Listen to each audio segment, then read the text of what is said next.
Mi hermana se quedó con mi herencia en familia cuando dijo, ya es tarde. Ya es tarde. Hola a todos. Bienvenidos de nuevo a MiniserieTube. Gracias por estar aquí una vez más, dedicando unos minutos de vuestro día a escuchar estas historias que, aunque duelan, son necesarias. Si sentís que este espacio os acompaña o si alguna vez habéis sentido lo que vamos a narrar hoy, os invito a suscribiros al canal y a dejar vuestro like. Es un gesto pequeño para vosotros, pero para nosotros significa poder seguir dando voz a estos silencios. Gracias de corazón. Nunca pensé que el sonido más ensordecedor dentro de la casa de mi madre sería, precisamente, mi propio silencio. Siempre imaginé que, cuando ella faltara, la casa se llenaría de lamentos, de voces rotas, de ese caos natural que trae la muerte. Pero no fue así. Lo que llenó el pasillo, la cocina y el salón fue el sonido de los tacones de mi hermana, clac, clac, clac, resonando sobre la madera vieja que yo había encerado de rodillas durante los últimos 5 años. Mi nombre es Lucía, y tengo 42 años, aunque si me mirarais a los ojos, probablemente diríais que tengo 10 más. El cansancio del cuidador no es un cansancio físico que se cura durmiendo un fin de semana, es un peso que se te mete en los huesos y te cambia la postura, te apaga la mirada. Durante el último lustro, mi vida se redujo a los horarios de las pastillas de mamá, a sus citas médicas, a cambiar sábanas de madrugada y a sostenerle la mano cuando el Alzheimer la llevaba a lugares donde yo ya no existía. Mi hermana, Beatriz, vivía a 400 kilómetros. Una distancia perfecta, lo suficientemente lejos como para no poder venir a las urgencias de medianoche, pero lo suficientemente cerca como para llegar al funeral impecable, con el coche limpio y un discurso preparado sobre el amor incondicional. La historia que os quiero contar empieza, en realidad, 3 días después del entierro. La casa olía todavía a las flores de las coronas que habíamos empezado a retirar. Yo estaba en la cocina, con esa sensación de irrealidad que te invade cuando la persona que era tu centro de gravedad desaparece. Estaba secando una taza, la favorita de mamá, cuando Beatriz entró. No entró como una hija que busca consuelo en los recuerdos. Entró como una agente inmobiliaria que inspecciona un terreno. Lucía, deja eso un momento, dijo. No fue una pregunta. Beatriz nunca preguntaba. Me sequé las manos en el delantal, ese delantal que llevaba puesto casi como un uniforme. La seguí hasta el salón. Allí, sobre la mesa de comedor que solo usábamos en Navidad, había desplegado una serie de carpetas de colores, organizadas, etiquetadas. Me sentí pequeña de repente. Yo llevaba 5 años gestionando la vida de mamá con una libreta de espiral manchada de café y anotaciones rápidas. Ella, en 3 días, tenía un sistema de archivos. Se sentó en la cabecera, el sitio de papá, y luego el de mamá. Ahora, al parecer, era el suyo. Siéntate, por favor.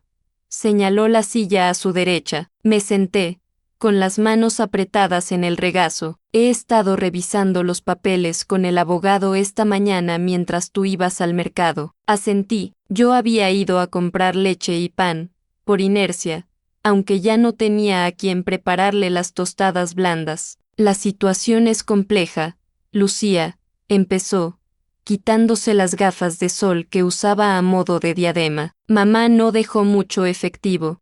La cuenta corriente está casi vacía después de los gastos del sepelio. Lo sabes, ¿verdad? Sí, claro que lo sé.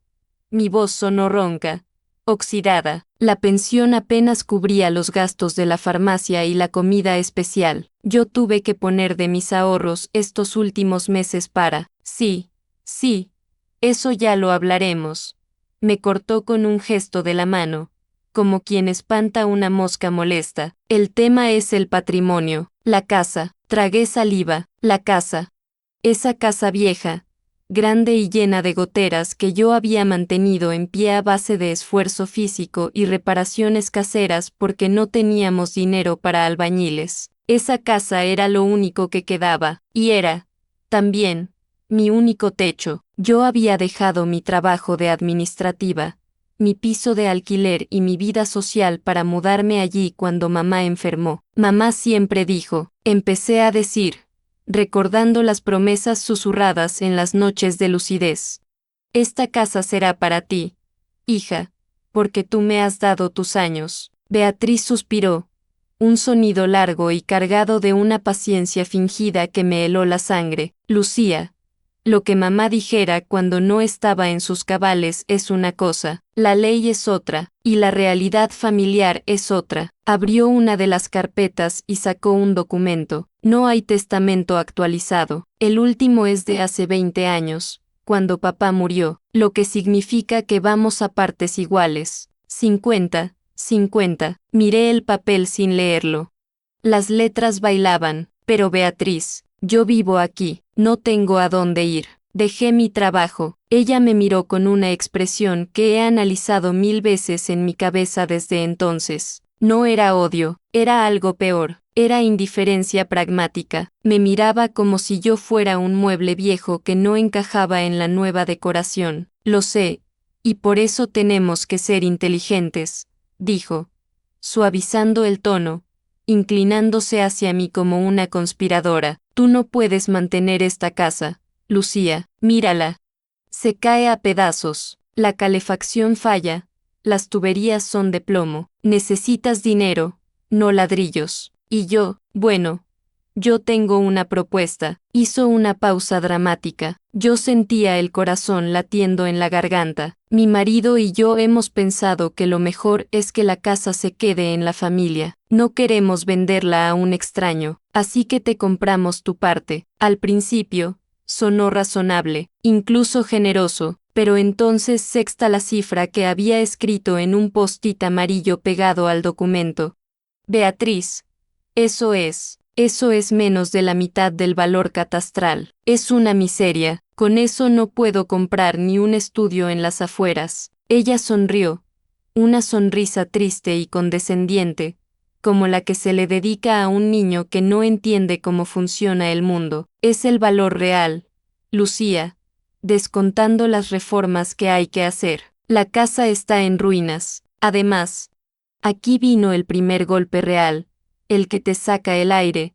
Hay que descontar los gastos que has tenido viviendo aquí gratis estos 5 años. Me quedé paralizada. ¿Gratis?, susurré. Sentí un calor subir por mi cuello. Beatriz, yo no he vivido gratis. Yo he trabajado 24 horas al día. He sido enfermera, cocinera, limpiadora. Me he ahorrado la residencia, que costaba 2000 euros al mes. Eso lo hiciste porque eres su hija, respondió ella, rápida, sin pestañear. Fue tu decisión.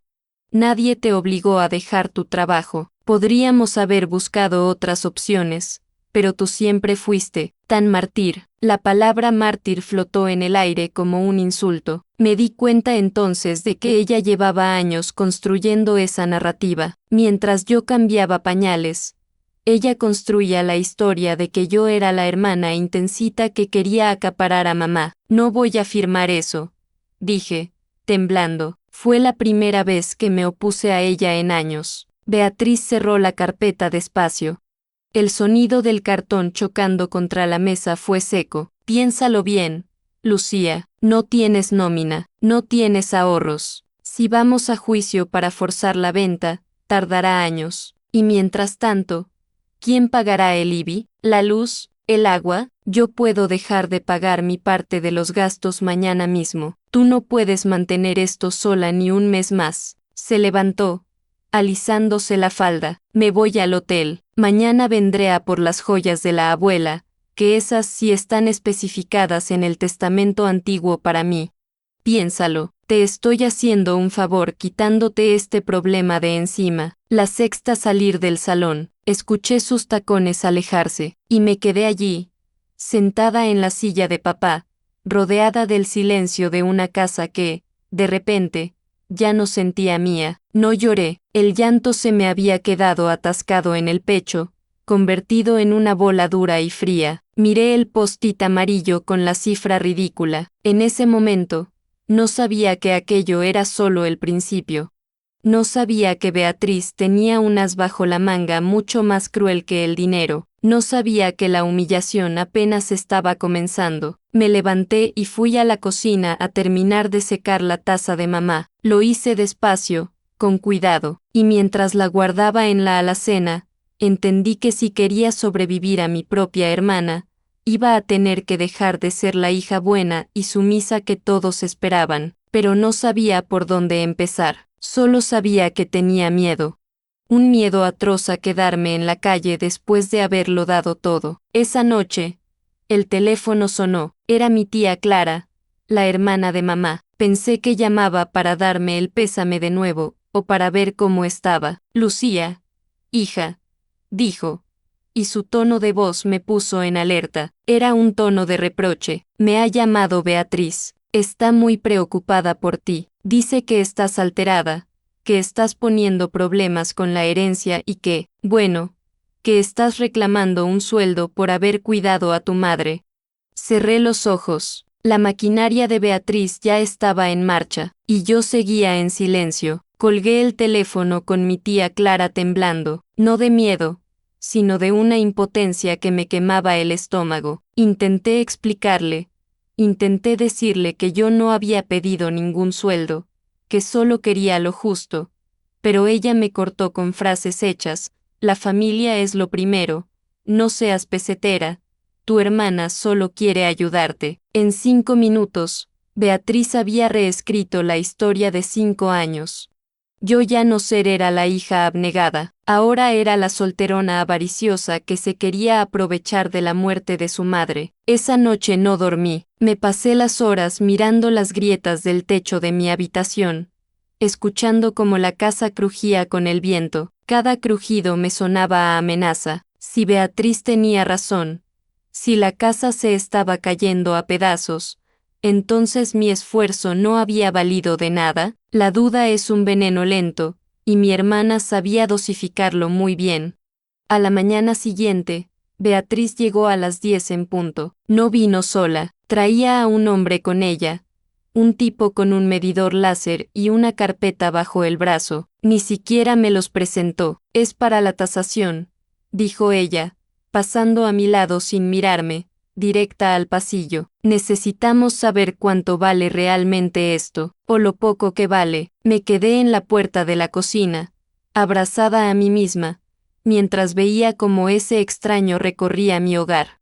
Lo veía apuntar con el láser a las paredes, negar con la cabeza al ver las humedades del salón, hacer muecas al revisar los marcos de las ventanas. Beatriz iba detrás de él, asintiendo con esa expresión grave, validando cada defecto. Instalación eléctrica obsoleta, decía el hombre en voz alta, como si yo no estuviera. Suelos irrecuperables en la planta baja, cocina a reformar íntegramente. Cada comentario era un golpe. No criticaban la casa, sentía que me criticaban a mí. Obsoleta, irrecuperable. Así me sentía yo. Cuando el hombre salió al jardín, Beatriz se volvió hacia mí. ¿Lo ves, Lucía?, dijo en voz baja, con ese tono de falsa lástima. Esto es una ruina. Te estoy haciendo un favor ofreciéndote ese dinero. Cualquier otro esperaría a la subasta y te darían migajas. No contesté. Me limité a ir al dormitorio de mamá. Beatriz me siguió. Había llegado el momento de las joyas. La caja de caoba estaba sobre la cómoda,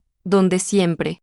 Mamá la abría los domingos para limpiar los anillos con un paño de terciopelo, aunque ya no salía a la calle. Era su pequeño ritual de dignidad. Beatriz abrió la caja sin ceremonia alguna, volcando el contenido sobre la colcha que yo había lavado la semana anterior. El tintineo del oro y la plata sonó obsceno en el silencio de la habitación. Bien, veamos, murmuró. Empezó a separar las piezas con rapidez. A un lado, las piezas de oro macizo, los pendientes de la abuela, la pulsera de pedida, el collar grueso. Al otro, la bisutería buena y las piezas de plata ennegrecida. Esto me lo llevo yo, como acordamos con mamá, dijo, cogiendo el anillo de brillantes. Era mentira, mamá nunca acordó nada específico con las joyas, siempre dijo para las dos, pero yo no tenía un papel que lo demostrara. Tú no usas joyas, Lucía, siempre vas tan cómoda. Me dolió más ese cómoda que un insulto directo. Miró un broche de perlas, uno que mamá se ponía para ir a misa. Este te lo puedes quedar, dijo, empujándolo hacia mi lado de la cama. Te pega, es antiguo, me estaba dejando las sobras, me estaba dando las migajas de la vida de nuestra madre mientras ella se llenaba el bolso con el valor real, y yo seguía allí, parada junto al armario, incapaz de moverme. Sentía que si hablaba, si gritaba, rompería algo irreparable. No tenía dinero para abogados, no tenía energía para pelear. Y una parte de mí, esa parte rota por el agotamiento, pensaba, quizás tenga razón, quizás me merezco esto por no haber hecho nada más con mi vida. Cuando terminó de saquear el joyero, Beatriz se sentó en el borde de la cama y me miró fijamente. Sacó un sobre de su bolso. Lucía, hay otra cosa. El tono cambió, se volvió más afilado, más profesional. He estado mirando opciones para ti. Sé que llevas años fuera del mercado laboral y que a tu edad es difícil encontrar algo administrativo. Las empresas quieren gente joven, gente que sepa usar los programas nuevos. Me tendió el sobre. Dentro había un recorte de periódico y un número de teléfono anotado a mano. Es una empresa de limpieza de oficinas. El dueño es conocido de mi marido. Le he hablado de ti. Le he dicho que eres muy trabajadora, que has mantenido esta casa limpia tú sola. Sentí que la sangre se me iba de la cara. Me has conseguido una entrevista. ¿Para limpiar? Mi voz salió apenas un hilo. Es un trabajo digno, Lucía, respondió ella, ofendida, levantándose. No estás en posición de ponerte exigente. Necesitas ingresos ya. Si aceptas mi oferta por la casa, tendrás un colchón, pero necesitas trabajar. Y seamos realistas, para otra cosa no sirves ahora mismo. Para otra cosa no sirves. La frase se quedó flotando en el aire, densa, tóxica. Mis manos, que habían gestionado la medicación compleja de una paciente con Alzheimer, que habían llevado la contabilidad doméstica al céntimo, que habían reparado grifos y lijado puertas. Según mi hermana, esas manos solo servían para limpiar lo que otros ensuciaban. Beatriz miró su reloj, un reloj caro, brillante. Tengo que irme. El tasador me enviará el informe mañana. Tienes hasta el viernes para firmar la venta de tu parte, Lucía. Si no lo haces, tendré que pedir la división de la cosa común judicialmente, y eso significa que la casa saldrá a subasta pública. Perderás dinero, perderás tiempo y, al final, te echarán igual. Caminó hacia la puerta, sus tacones repicando otra vez. Antes de salir, se giró una última vez. Y por favor, no llames más a la tía Clara para llorarle. La pones nerviosa y tiene la tensión alta. Madura un poco, por favor. La puerta de la calle se cerró. El golpe retumbó en toda la casa. Me quedé sola de nuevo. Miré el broche de perlas barato sobre la cama. Miré el recorte de periódico para el trabajo de limpieza. La humillación era tan completa, tan perfecta, que casi resultaba artística. Me había quitado mi pasado las joyas, mi presente la casa y quería definir mi futuro la limpieza. Bajé a la cocina, me sentía mareada, necesitaba sentarme. Me dejé caer en la silla donde mamá solía tomar su sopa. Apoyé la cabeza en la mesa fría. Estaba acorralada. Viernes. Tenía 3 días. 3 días para desmontar mi vida y aceptar la derrota. Pero entonces, mientras miraba el suelo, mis ojos se posaron en algo. Era una baldosa suelta bajo la alacena. Siempre había estado ahí. Mamá solía decir que esa casa tenía secretos en los huesos. Durante años, la ignoré, pero ahora, con la luz de la tarde entrando rasante, vi que la baldosa no estaba simplemente suelta por la vejez. Estaba ligeramente levantada, como si algo debajo hiciera presión. Recordé algo. Un recuerdo borroso de hacía 10 años, antes de la enfermedad. antes de que la niebla cubriera la mente de mamá. La sexta agachada ahí, con una caja metálica de galletas, me vio entrar y sonrió, llevándose un dedo a los labios. Para cuando llueva mucho, me dijo. Yo pensé que se refería a goteras. Nunca le di importancia. Me levanté despacio, las rodillas me dolían, me arrodillé en el suelo de la cocina, ese suelo que el tasador había llamado irrecuperable. Clavé las uñas en el borde de la baldosa y tiré. Estaba dura, pegada por la grasa y el tiempo, pero cedió. Debajo, en un hueco excavado en la tierra y cubierto con plástico, había una caja de galletas de mantequilla danesas, oxidada, vieja. El corazón me latía tan fuerte que me dolían las costillas. Miré hacia la puerta, como si Beatriz pudiera entrar en cualquier momento y arrebatármela también, pero estaba sola. Saqué la caja, pesaba, no pesaba como si estuviera llena de galletas. Pesaba como si estuviera llena de papel. Me senté en el suelo, con la caja en el regazo. Mis manos temblaban tanto que tardé casi un minuto en poder abrir la tapa atascada. Cuando por fin se dio con un chasquido metálico, el olor a papel viejo me golpeó la cara. No había dinero, al menos, no a primera vista. Lo que había eran cuadernos. Cuadernos pequeños, de tapas negras, idénticos a los que usaba papá para su contabilidad del taller. Y debajo de los cuadernos, un sobre lacrado con el nombre de Beatriz escrito con la letra firme de mamá de hace años. Y otro sobre, más grueso, con mi nombre, Lucía. Abrí el primer cuaderno al azar. No eran cuentas, eran fechas y anotaciones. 12 de abril de 2005. Beatriz vino hoy. Me pidió el dinero de la reforma del piso. Dijo que me lo devolvería en 6 meses. Se llevó 6.0 euros. No me dejó recibo, pero sé que cumplirá. Pasé las páginas. 20 de agosto de 2008. Beatriz necesita cambiar el coche. Dice que es urgente para su trabajo. Papá no quiere, pero yo se lo he dado de los ahorros del banco. 15.0 euros. Dice que es un préstamo. Sentí un escalofrío. Empecé a leer frenéticamente. Había años y años de anotaciones, préstamos, ayudas, chantajes emocionales disfrazados de necesidad, cifras que sumaban cantidades que yo ni siquiera sabía que mis padres habían tenido. Y entonces, abrí el sobre con mi nombre. Dentro no había una carta de amor, ni una despedida sentimental. Había un documento notarial, una copia simple, doblada en 4, fechada hace 7 años, justo antes de que el Alzheimer se la llevara del todo. Leí las primeras líneas y el aire se me cortó en los pulmones. Me llevé la mano a la boca para ahogar un grito. Todo este tiempo, Beatriz había estado jugando al póker con las cartas marcadas, convencida de que yo no tenía nada. Pero mamá, en su infinita sabiduría silenciosa, me había dejado una escalera real escondida bajo el suelo de la cocina. El viernes no iba a ser el día de mi rendición, iba a ser el día de mi respuesta. Guardé silencio, cerré la caja, volví a poner la baldosa. Si Beatriz quería jugar sucio, iba a descubrir que el barro de esta casa manchaba mucho más de lo que ella creía. Esa noche, la cocina se convirtió en mi búnker.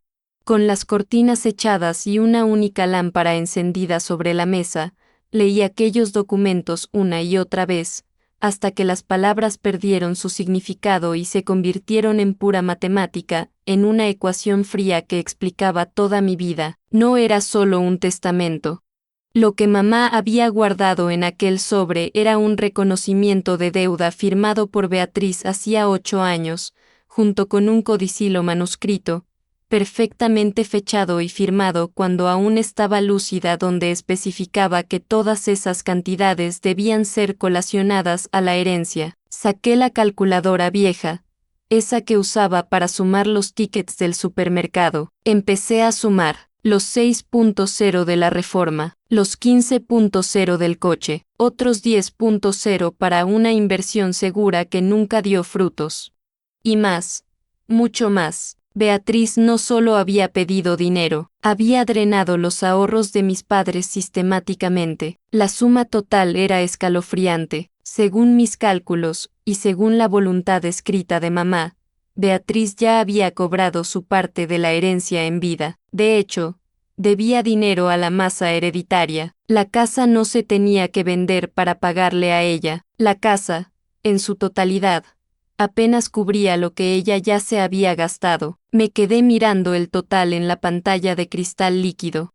Sentí una náusea repentina. No era por el dinero, era por la crueldad. Beatriz sabía esto, tenía que saberlo, por eso había llegado con tanta prisa, por eso había traído sus propias carpetas, por eso quería comprar mi parte por una miseria y cerrar el trato antes de que yo pudiera respirar. Estaba intentando estafarme, borrar su deuda con mi ignorancia. Guardé todo de nuevo en la caja, la volví a esconder bajo la baldosa, pero esta vez no la sellé, ya no hacía falta. El miércoles y el jueves pasaron en una neblina extraña. Yo me movía por la casa con una calma que no reconocía en mí misma. Era la calma del francotirador que ya tiene el objetivo en la mira y solo espera que el viento se detenga. Beatriz llamó el jueves por la tarde. «¿Lo tienes todo listo, Lucía?». Su voz sonaba impaciente, con ese tono metálico de quien habla desde el manos libres del coche. «El notario nos puede hacer un hueco mañana a las 11 para firmar la escritura de compraventa. He conseguido que redacten un acuerdo privado previo para firmar en casa antes de ir, para agilizar». «Sí», dije. Mi voz no tembló. Me sorprendió lo fácil que era mentir cuando tienes la verdad guardada en el bolsillo. «Ven a las 10. Desayunamos y terminamos con esto». «Perfecto, me alegro de que hayas entrado en razón. Verás que es lo mejor para ti. Te quitarás un peso de encima». «Sí, un peso enorme», respondí, y colgué antes de que pudiera decir nada más.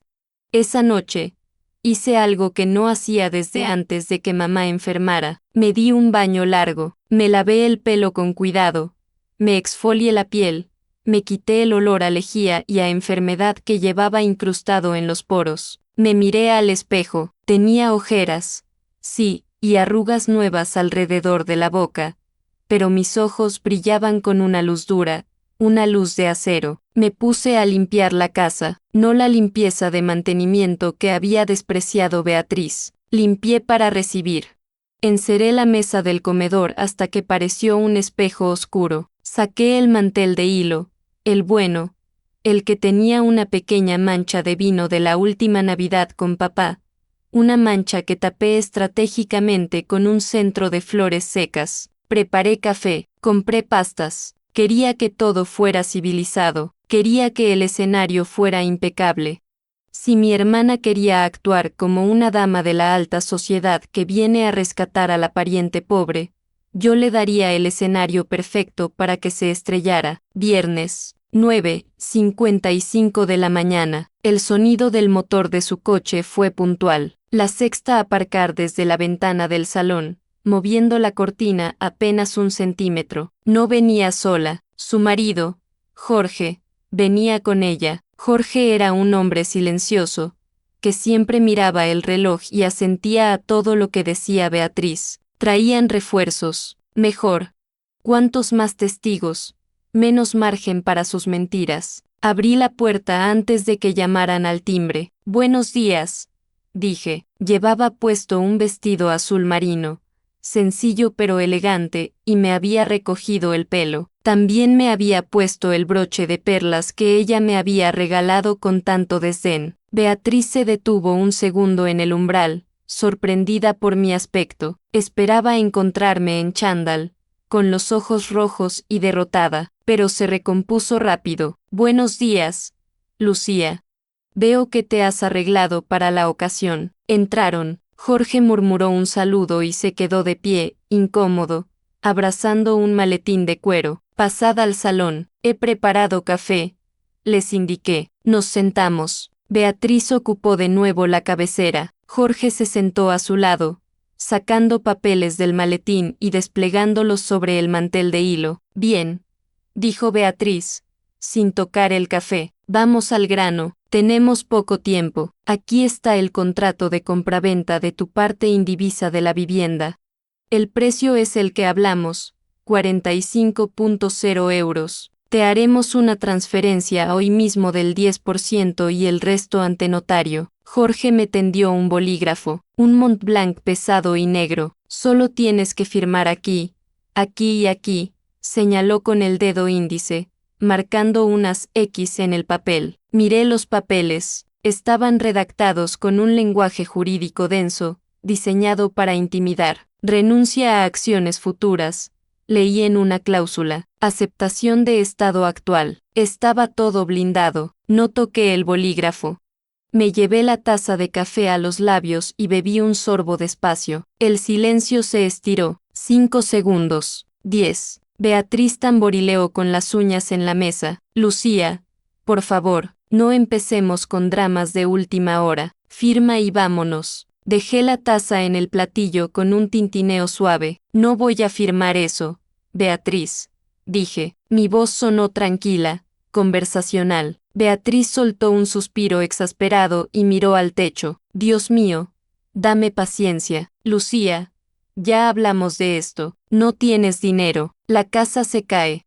No tienes opción. ¿Qué quieres? ¿1.000 euros más? ¿2.000? Jorge, mira si podemos subir un poco la oferta para que se calle. Jorge empezó a rebuscar en el maletín, pero yo levanté una mano. No quiero más dinero, lo que quiero es que leáis algo antes. Me agaché hacia mi bolso, que había dejado en el suelo, junto a mi silla. Saqué la vieja caja de galletas danesas. La expresión de Beatriz cambió. Fue un cambio sutil, casi imperceptible, pero yo lo vi. Sus pupilas se contrajeron. Reconocía esa caja. Claro que la reconocía. Puse la caja sobre la mesa, apartando con cuidado el contrato que ella había traído. El metal oxidado contrastaba con la elegancia de sus papeles. ¿Qué es esto?, preguntó Jorge, frunciendo el ceño. Esto, dije, poniendo la mano sobre la tapa, es la memoria de mamá. Beatriz se puso pálida bajo el maquillaje. Esos son cosas viejas, basura que guardaba mamá. Lucía, deja de hacer el ridículo. Si es basura, no te importará que la revisemos juntos antes de ir al notario, respondí, abriendo la tapa. El olor a papel viejo inundó el espacio entre nosotros. Saqué el primer cuaderno, el cuaderno negro de contabilidad, y luego, saqué el sobrelacrado con el nombre de Beatriz. Mamá tenía una costumbre, Jorge, dije, mirando al marido, ignorando a mi hermana por un momento. Apuntaba todo, absolutamente todo. Beatriz se levantó de golpe, tirando la silla hacia atrás. El ruido fue violento. Basta, no tengo tiempo para tus juegos nostálgicos, gritó, perdiendo la compostura por primera vez. Esa casa es una ruina y tú eres una desagradecida. Si no firmas ahora mismo, te juro que te arrastraré por los juzgados hasta que no te quede ni para comer. La miré desde mi asiento. No me moví. Sentía el corazón latir fuerte, pero mis manos estaban quietas sobre la mesa. Siéntate, Beatriz, dije en voz muy baja, porque si te vas ahora, el que va a ir a los juzgados será mi abogado con estos cuadernos, y te aseguro que la que va a salir perdiendo no soy yo. Ella se quedó de pie, respirando agitadamente. Sus ojos iban de la caja a mi cara, calculando, midiendo el riesgo. ¿De qué estás hablando?, preguntó Jorge, mirando a su esposa con confusión. Hablo, dije, sacando el documento notarial del sobre de que Beatriz ya se gastó su herencia hace años. Y mamá, por suerte, guardó los recibos. Desplegué el papel sobre la mesa. Leedlo, y luego, hablemos de quién se queda con la casa. Jorge fue el primero en romper el estatismo de la escena. Con una mano temblorosa, alargó el brazo y cogió el documento notarial que yo había dejado sobre la mesa. Beatriz intentó detenerlo, poniendo su mano sobre la muñeca de él. No leas eso, Jorge, son desvaríos. Mamá ya no estaba bien. Suéltame, Beatriz, dijo él. Su voz era grave, carente de la sumisión habitual. Jorge se ajustó las gafas y leyó. Yo vi cómo sus ojos recorrían las líneas, cómo se detenían en las cifras, como bajaban hasta la firma y el sello del notario. El silencio en el salón era tan denso que se podía escuchar el zumbido de la nevera desde la cocina. Beatriz se cruzó de brazos, mirando por la ventana, con la mandíbula apretada, fingiendo una dignidad que se desmoronaba por segundos. Esto es un reconocimiento de deuda, dijo Jorge finalmente, dejando el papel sobre el mantel con una suavidad reverencial. Y esto de aquí, es una cláusula de colación expresa. Me miró a mí, y luego a su mujer. La confusión en su rostro dio paso a una comprensión fría. Beatriz, aquí dice que recibiste 40.000 euros en 2014 para la entrada del apartamento de la playa, y 20.000 más en 2016 para el negocio que cerró. Jorge pasó la página del anexo contable. Dios santo, la suma total supera los 100.000 euros. Beatriz se giró, furiosa, con los ojos inyectados en lágrimas de rabia, no de pena. Era su dinero, ella quería dármelo, yo tenía problemas. Jorge, tú sabes que pasamos una mala racha, sí, pero me dijiste que era dinero tuyo, de unos bonos, replicó él, mirándola como si fuera una desconocida, y aquí dice que era un adelanto de herencia. Beatriz, legalmente, tú ya has cobrado tu parte. De hecho, Jorge hizo un cálculo mental rápido. Si tasamos la casa en 90.000, como queríamos hacer, tú le debes dinero a Lucía. La frase cayó como una sentencia. Tú le debes dinero a Lucía. Beatriz soltó una risa histérica, corta y seca. ¿Yo, deberle algo a esta fracasada? Me señaló con un dedo acusador. Ella ha vivido aquí gratis. Ha comido de la pensión de mamá. He limpiado sus vómitos. Dije. Mi voz no se elevó. Permaneció en ese tono bajo y controlado que había descubierto esa misma mañana. He cambiado sus pañales. He renunciado a mi cotización, a mi vida y a mi futuro. Y mamá lo sabía. Por eso guardó esto, no para castigarte, Beatriz, sino para protegerme de ti, porque ella sabía, en el fondo de su corazón, que cuando ella no estuviera, tú vendrías a por todo. Beatriz abrió la boca para gritar, para insultar, para seguir escupiendo veneno, pero Jorge se levantó, cerró el maletín de golpe. El sonido metálico de los cierres fue el punto final de la discusión. Se acabó. Bea, dijo él, parecía cansado, envejecido en 10 minutos. No vamos a ir a juicio.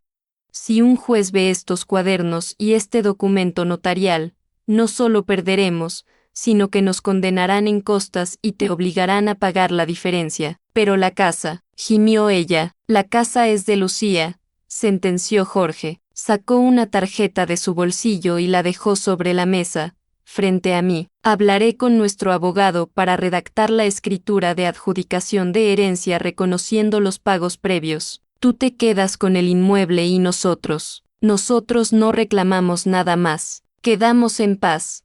Miré a mi hermana, estaba derrotada, encogida en la silla que presidía la mesa, esa silla que ya no le pertenecía. Por un momento, sentí lástima, no la lástima que se siente por una víctima, sino la que se siente por alguien tan pobre que solo tiene dinero. Vete, por favor, le dije. Beatriz se levantó, se alisó la falda con un gesto autómata, me miró una última vez, y en sus ojos no sexta arrepentimiento, solo un odio frío y distante. Quédate con tu ruina, Lucía.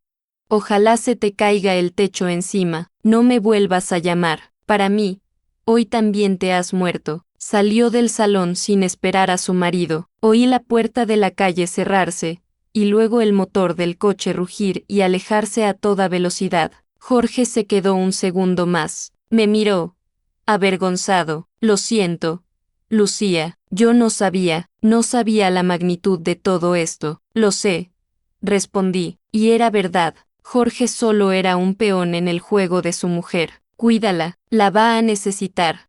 La conciencia pesa más que esta casa. Cuando Jorge se fue, cerré la puerta con llave, pasé el cerrojo, y luego, me apoyé contra la madera y me dejé deslizar hasta el suelo. No grité de alegría, no salté, simplemente, Empecé a llorar. Lloré por la tensión acumulada de 5 años, lloré por la hermana que acababa de perder definitivamente, y lloré por mamá, que desde el silencio de su demencia había tejido esta red de seguridad para mí. Estuve sentada en el suelo del recibidor 1 hora. Luego, me levanté. La casa estaba en silencio, pero ya no era un silencio opresivo, era un silencio mío. Fui a la cocina, guardé la caja de galletas en su sitio, bajo la baldosa, pero esta vez no la tapé con miedo, la dejé allí como un recordatorio. Miré a mi alrededor, las paredes desconchadas, los grifos que goteaban, el suelo gastado. Beatriz tenía razón, la casa era una ruina, pero era mi techo, y ahora, tenía algo que no había tenido en años, tiempo y propiedad. Cogí el recorte de periódico que Beatriz me había dado, el trabajo de limpieza, lo miré y sonreí levemente. No había vergüenza en limpiar, yo sabía limpiar, podía hacerlo, pero lo haría para mí, para pagar mis facturas, para comprar pintura, para arreglar las goteras una a una. Ya no sería la criada de mi familia, sería la dueña de mi vida. Esa tarde, me preparé una taza de té en la taza favorita de mamá. Me senté en el porche y miré el jardín descuidado. Vi las malas hierbas, pero también vi los rosales que mamá había plantado hacía 30 años, luchando por florecer entre la maleza. Gracias, mamá, susurré al viento. Sabía que el camino sería difícil, no tenía ahorros, y la soledad iba a ser mi compañera de cuarto durante mucho tiempo. Pero mientras el sol se ponía, bañando la fachada vieja de un color dorado, sentí una paz profunda, sólida, real. Nadie iba a sacarme de allí. Y ese pensamiento, por primera vez en años, me permitió respirar hondo, llenando mis pulmones de aire limpio, aire que olía a tierra mojada y a libertad. Esta historia no termina aquí. Hay relatos que nunca pude subir al canal. El enlace está en la descripción.